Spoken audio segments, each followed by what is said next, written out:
Capítulo 12. Abu Bakr pasa la ofensiva. Si la fe de Abu Bakr fuera pesada contra la fe de toda la gente de la tierra, su fe superaría la de todos ellos. Umar ibn al-Khattab. Abu Bakr era el más valiente de los hombres. Ali ibn Abi Talib. La apostasía se había extendido de tal manera que afectaba ya a todas las tribus de Arabia, a excepción de la gente de Meca y Medina y la tribu de Thaqif en Taif. En algunos casos, la tribu entera había apostatado. En otros casos, una parte de la tribu había apostatado y otra continuaba fiel a la fe verdadera.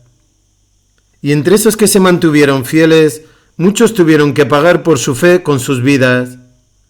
Las llamas de esta incredulidad eran fomentadas por dos falsos profetas, Tulayha ibn Walid y Musaylima ibn Habib, y una falsa profetisa llamada Sayyab bin al-Haris. Musaylima había sido un impostor durante cierto tiempo, mientras que Tulayha se declaró profeta durante la enfermedad del santo profeta, Dios le bendiga y guarde. La amenaza más inmediata a Medina era la que presentaba Tulayha y las tribus al norte y oeste de Arabia Central que le seguían.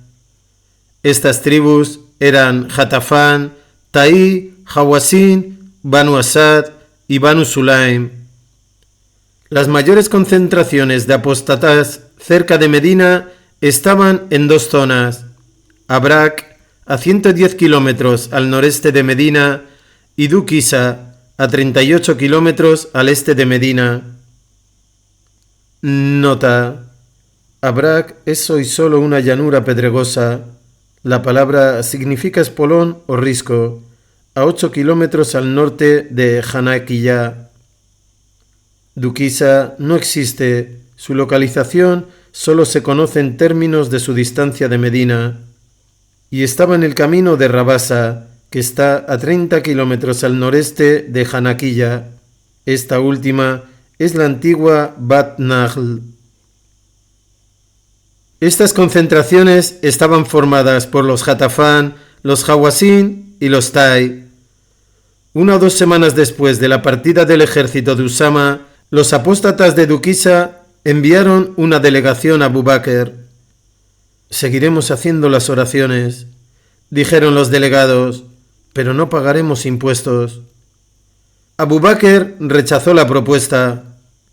«Por Dios», respondió, «si retenéis una sola onza de lo que debéis entregar, os combatiré. Tenéis un día para darme vuestra respuesta». Los enviados quedaron sorprendidos por la determinación y confianza del nuevo califa, que parecía no darse cuenta en absoluto de la debilidad de su posición. Y les había dado un día. A la mañana siguiente, antes de que expirase el plazo de un día, los delegados salieron sigilosamente de Medina, lo que indicaba su rechazo de las demandas de Abu Bakr. Poco después de su partida, Abu Bakr envió mensajeros a todas las tribus apóstatas para llamarles a mantenerse fieles al Islam y seguir pagando sus impuestos. Pero los embajadores de los apóstatas de Dukisa tuvieron ocasión, antes de abandonar Medina, de echar una buena ojeada al lugar, y su aguda vista constató la ausencia de guerreros.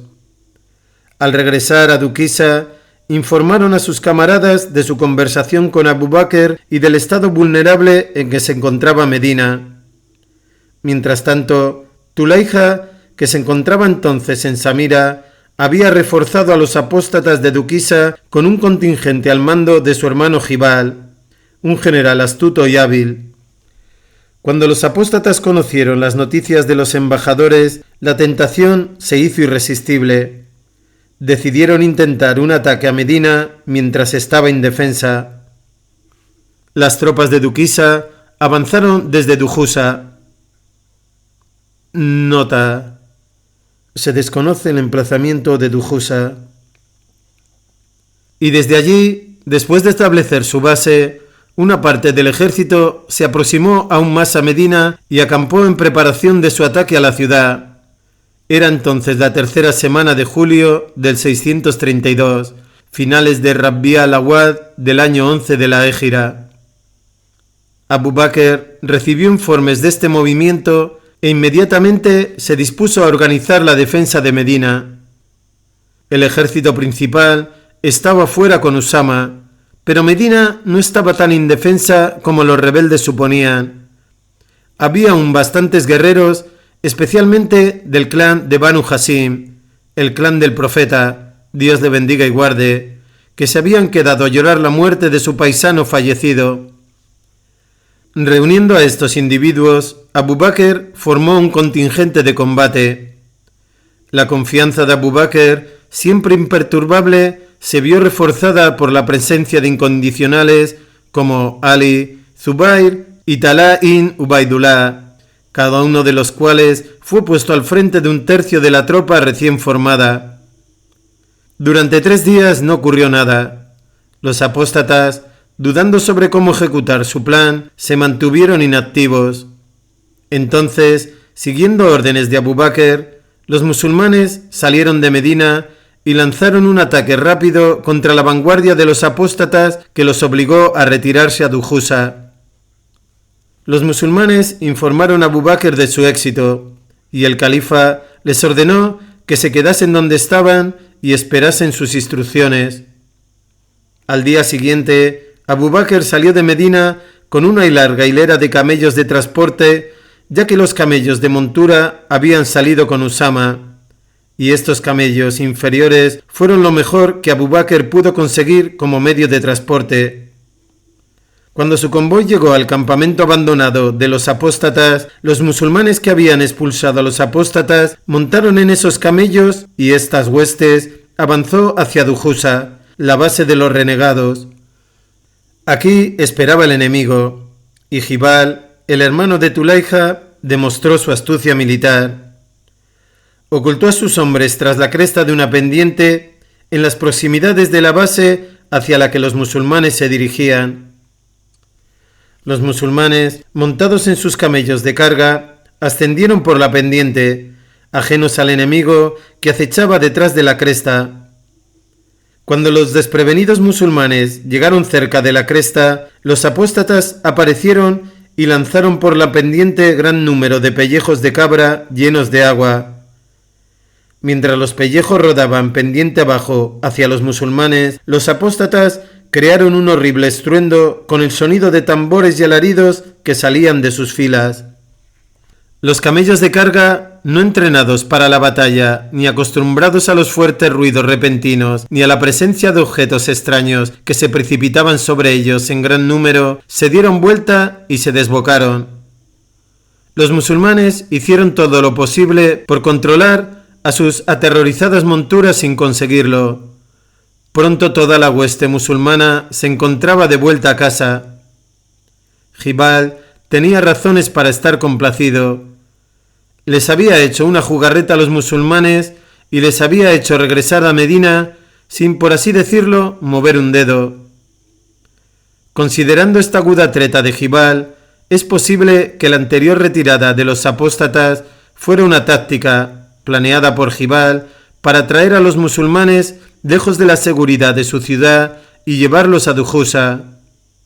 No lo sabemos, pero Jibal cometió ahora el error de asumir que los musulmanes estaban atemorizados y que su precipitada vuelta a Medina era un signo de debilidad.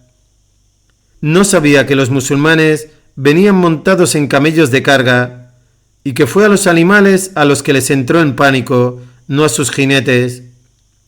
La sección de su ejército que se había quedado en Duquisa fue informada de su éxito y se les ordenó avanzar. Esa misma tarde, todo el ejército de los apóstatas avanzó y restableció su campamento cerca de Medina, el mismo del que se habían retirado el día anterior. La moral de los apóstatas estaba por las nubes. Los musulmanes, por otro lado, estaban furiosos, y todos sin excepción estaban decididos a poner las cosas en su sitio en un segundo encuentro. Abu Bakr supo que los apóstatas habían regresado a su campamento cerca de Medina y decidió atacarles antes de que finalizasen sus preparativos para la batalla. Siguiendo sus instrucciones, los musulmanes pasaron la mayor parte de la noche reorganizando su pequeña fuerza y preparándose para la batalla. Durante la última parte de la noche, Abu Bakr sacó a su ejército fuera de los límites de Medina y lo formó para el ataque. Dispuso al ejército con un centro, 2 alas y una retaguardia. Asumió él mismo el mando del centro y puso el ala derecha a las órdenes de Nu'man, la izquierda al mando de Abdullah y la retaguardia bajo Suwaid. Los 3 eran hijos de Mukaram. Antes del amanecer, el ejército se puso en marcha hacia el campamento enemigo, donde los apóstatas, confiados de que obtendrían una victoria fácil al día siguiente, dormían profundamente. Esta vez el sorprendido fue Jibal. Los primeros rayos del amanecer no habían aparecido aún sobre el horizonte cuando una masa de furiosos musulmanes cayó dando alaridos sobre el campamento con las espadas desenvainadas. Los apóstatas no pudieron responder a la orden de retirada. Muchos cayeron muertos, pero la mayoría se pusieron a salvo huyendo y no se detuvieron hasta llegar a Dukisa, en donde pararon para descansar y reorganizarse. Sus ánimos ya no estaban tan exaltados. Este asalto fue ganado por Abu Bakr, pero el suyo no había sido un éxito vano. Fue una acción táctica cruenta en la que el enemigo había sido vencido con la espada y no solo con engaño. Abu Bakr había decidido pillar al enemigo desprevenido, haciendo así que el beneficio de la sorpresa compensara su inferioridad numérica, y lo había conseguido. Necesitaba una rápida victoria táctica y la obtuvo. Es interesante resaltar que este fue el primer ataque nocturno en la historia del Islam, un método táctico que no se extendió hasta la Primera Guerra Mundial. Después de ganar este asalto, Abu Bakr decidió no dar respiro a sus adversarios. Les daría alcance antes de que pasara el efecto del shock y mientras la alarma y la confusión los mantenía desorganizados. Al salir el sol, prosiguió su avance hacia Dukisa. Al llegar a Dukisa, formó su hueste para la batalla como había hecho la noche anterior, y entonces lanzó su ataque. Los apóstatas presentaron batalla, pero su moral era débil y tras oponer cierta resistencia, rompieron el contacto y se retiraron a Abrak, donde había otras concentraciones tribales de Ghatafán, Hawazin y Tai. Abu Bakr, después de capturar Dukisa, envió un pequeño destacamento al mando de Talha y Ubaidullah para perseguir al enemigo. Talha avanzó un corto trecho y mató a algunos rezagados, pero el escaso número de su tropa le impidió causar gran daño a los apóstatos fugitivos. La captura de Dukisa se produjo hacia el 30 de julio del 632, 8 de Yumada al-Awwal, 11º año de la Égira. Abu Bakr dejó a Nu'man ibn Mukaran con un destacamento ocupando Dukisa y con el resto de su ejército se volvió para Medina. El 2 de agosto, el ejército de Usama regresó a Medina. La capital ya no estaba en peligro. Tras su partida de Medina, Usama se había dirigido a Tabuk. La mayoría de las tribus de esa región se opusieron a él ferozmente, pero Usama, con el vigor y entusiasmo de la juventud, arrasó sus territorios a fuego y espada. Sus razias abarcaron todo a lo largo y ancho del norte de Arabia, empezando por los Qusaja, que se desperdigaron ante el ataque de sus columnas y luego se dirigieron a Daumat al-Yandal, donde Khalid había capturado a Uqaydar 2 años antes. Usama venció a todos los que se enfrentaron a él y arrasó plantaciones y poblados, dejando a su paso un huracán de humo. Gracias a sus operaciones, varias tribus volvieron a someterse al Islam y a Medina, pero los Qusaja siguieron rebeldes y obstinados y tuvieron que ser reducidos de nuevo poco después por Amr ibn al-As. A continuación, Usama marchó sobre Muta, combatió a los árabes cristianos de la tribu de Kalb y Hasán y vengó la muerte de su padre. No hubo, sin embargo, ninguna batalla importante. Luego regresó a Medina, trayendo con él gran número de prisioneros y una considerable cantidad de riqueza, parte de la cual era botín de guerra y parte los impuestos entregados por las tribus arrepentidas. El ejército de Usama fue recibido calurosamente por Abu Bakr y la gente de Medina, a los cuales su regreso trajo riqueza y seguridad. Había estado 40 días de campaña. Después de la derrota de los apóstatas en Duquisa, varios clanes de apóstatas se ensañaron cruelmente con aquellos de sus miembros que habían seguido siendo musulmanes y los masacraron. Los asesinatos fueron inmisericordes. Algunos musulmanes fueron quemados vivos y otros despeñados desde riscos. Abu Bakr recibió las noticias de estas atrocidades con furia contenida y juró que mataría a cualquier infiel que hubiera matado a un musulmán y que llevaría fuego y espada a cada uno de los clanes apóstatas. Las cosas habían tomado un sesgo optimista para los musulmanes. Las recientes victorias de Abu Bakr, aun sin ser decisivas, habían elevado los ánimos. Algunas de las tribus más próximas a Medina se habían arrepentido, reincorporándose a la fe y pagando sus impuestos y más.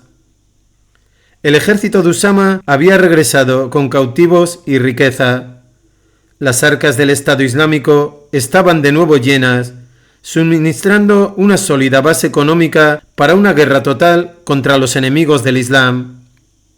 Pero Abu Bakr sentía que necesitaba más tiempo antes de lanzar una ofensiva general y dejar que el ejército de Usama tuviese tiempo de descansar y habituallarse.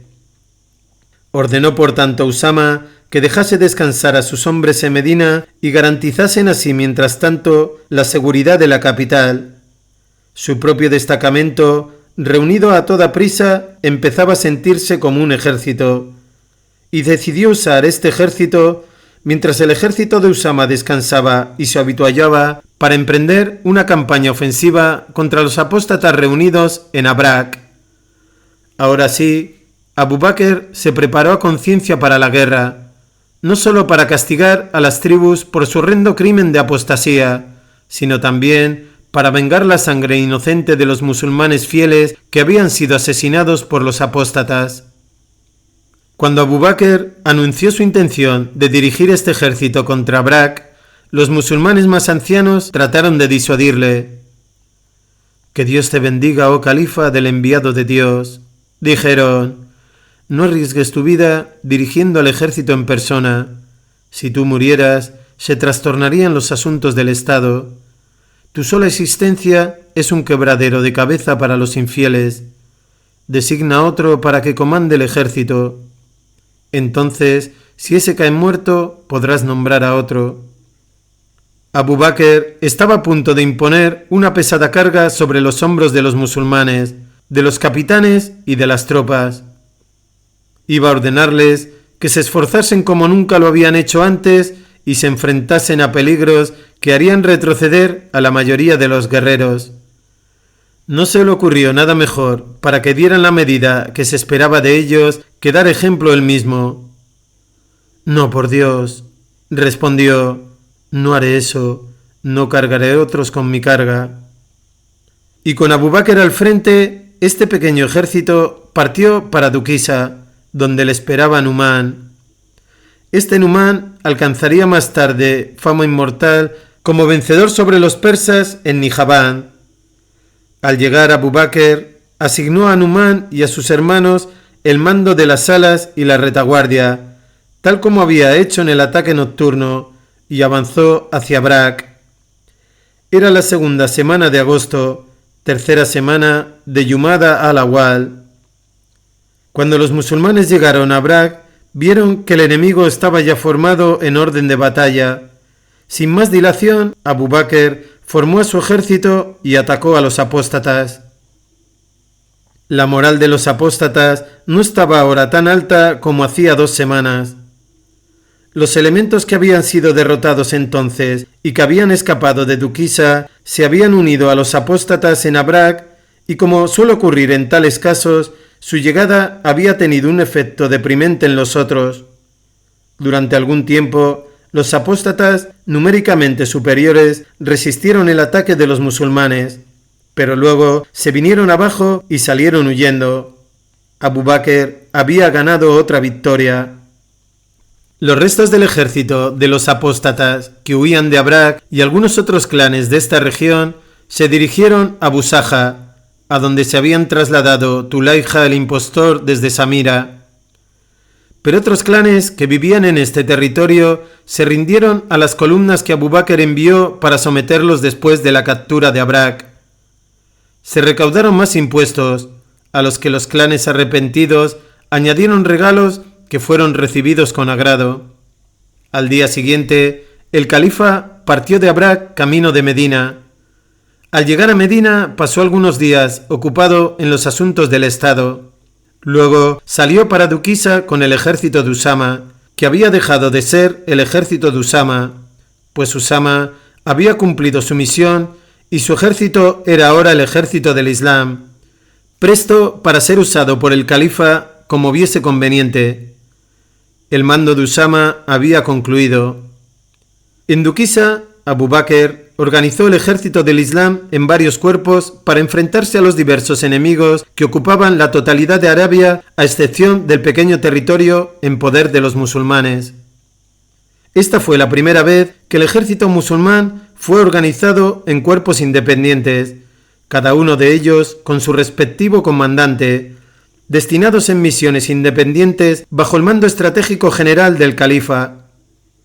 Los comandantes musulmanes, que hasta entonces eran combatientes tácticos, se adentrarían en adelante en las esferas más altas de la estrategia y dominarían esas esferas con un aplomo y serenidad que dejaría estupefacto al mundo.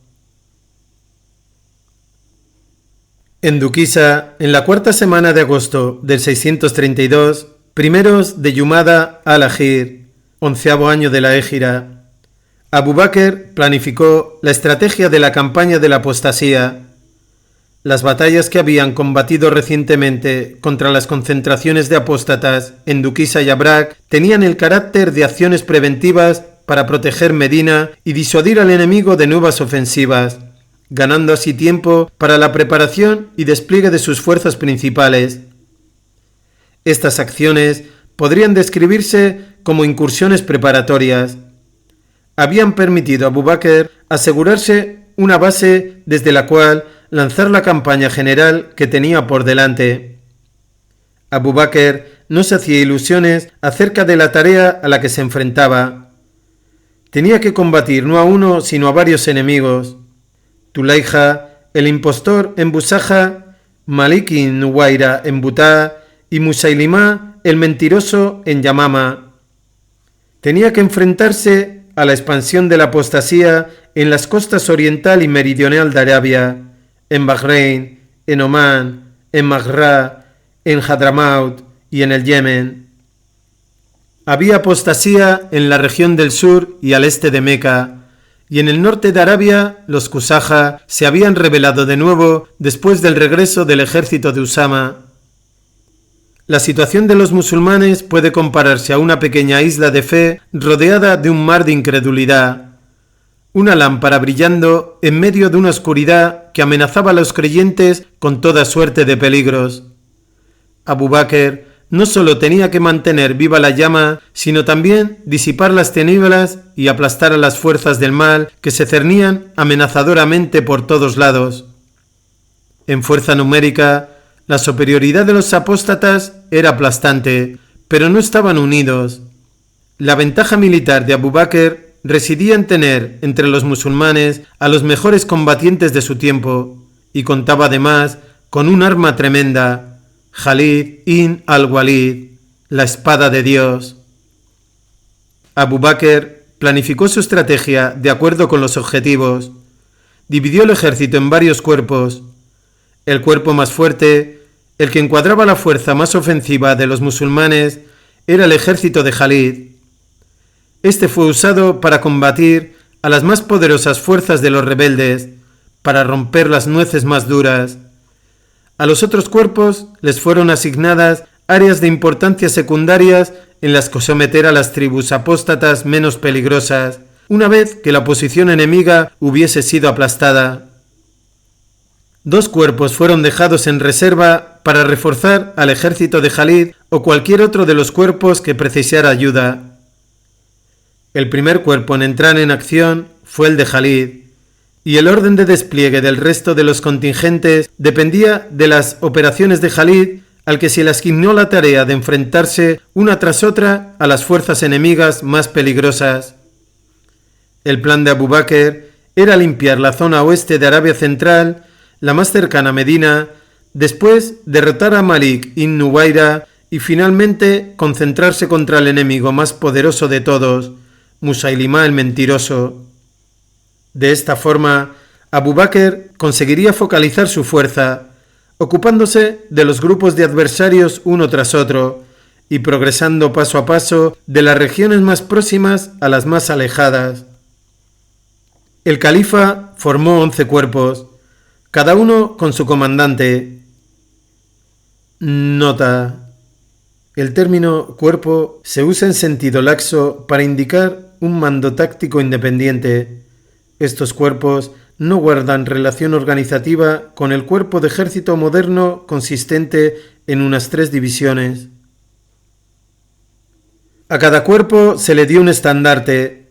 Los combatientes disponibles fueron distribuidos entre esos cuerpos, y mientras que algunos comandantes recibieron misiones inmediatamente, a otros se les asignaron objetivos que serían acometidos más adelante. Se dieron instrucciones a los comandantes de que reclutasen hombres valientes en su ruta hacia sus objetivos. Los comandantes de los cuerpos y sus objetivos fueron los siguientes. 1. Jalid. Primero Tuleija en Busaja, después Malik ibn Nuwayra en Butá. 2. Ikrima ibn Abiyal. Contactar con Musailimá en Yamama, pero no entrar en combate hasta que se congregasen más fuerzas. 3. Arm ibn Alas. Las tribus apóstatas de Kasá y Wadí en la zona de Tabuk y Dumat al-Yandal. 4. Surabbil ibn Hassana. Seguir a Ikrima y esperar instrucciones del califa. 5. Khalid ibn Said. Algunas tribus de apóstatas en la frontera siria. 6. Turaifa ibn Hayiz. Las tribus apóstatas de Hawazin y Banu Sulaim en la zona este de Medina y Meca. 7.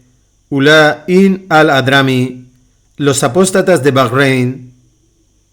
8. Judaifa ibn Misan. Los apóstatas de Omán. 9. Arfaya ibn Harsama. Los apóstatas de Mahrá. 10. Muhajir ibn Abi Umayya, los apóstatas del Yemen, luego los Kinda en Hadramaut. 11. Subayd ibn Mukaram, los apóstatas de la zona costera del norte del Yemen. Tan pronto como los cuerpos del ejército estuvieron organizados, Jalid partió, seguido algo después por Ikrima y Arm ibn Alas. Los otros cuerpos fueron retenidos por el califa y despachados semanas o hasta meses más tarde. Su envío estaba condicionado por el progreso de las operaciones de Jalid contra el núcleo duro de la oposición enemiga. Sin embargo, antes de que los diversos grupos partiesen de Duquisa, Abu Bakr envió embajadores a todas las tribus apóstatas en un intento final de hacerles entrar en razón. Estos embajadores recibieron instrucciones idénticas. Debían llamar a las tribus a retornar al Islam y someterse por entero. Para las tribus que se sometieran, habría perdón y paz. Para las que se resistieran, serían combatidas hasta suprimir toda oposición y sus mujeres e hijos serían hechos esclavos. Antes de atacar a una tribu, las fuerzas musulmanas llamarían al Adán, la llamada a la oración, y si la tribu respondía con el Adán, se entendería que se sometían. A los comandantes, el califa les dio también las mismas instrucciones generales, junto con sus objetivos específicos. Estas instrucciones eran las siguientes. A. Buscad a las tribus señaladas como vuestro objetivo. B. Llamad el Adán. C. Si la tribu responde con el Adán, no ataquéis. Después de su Adán, pedid a la tribu que confirme su sumisión, incluido el pago de los impuestos, zakat. Si la confirma, no debéis atacar. D. Aquellos que se sometan no deben ser molestados. E. Aquellos que no respondan con el Adán o que después del Adán no confirmen su sumisión completa serán castigados con fuego y hierro. F. Todos los apóstatas que hayan matado a musulmanes serán ajusticiados. Los que hayan quemado vivos a los musulmanes serán quemados vivos. Con estas instrucciones, un Abu Bakr distinto de aquel otro afable y humilde lanzó a las fuerzas del Islam contra los apóstatas.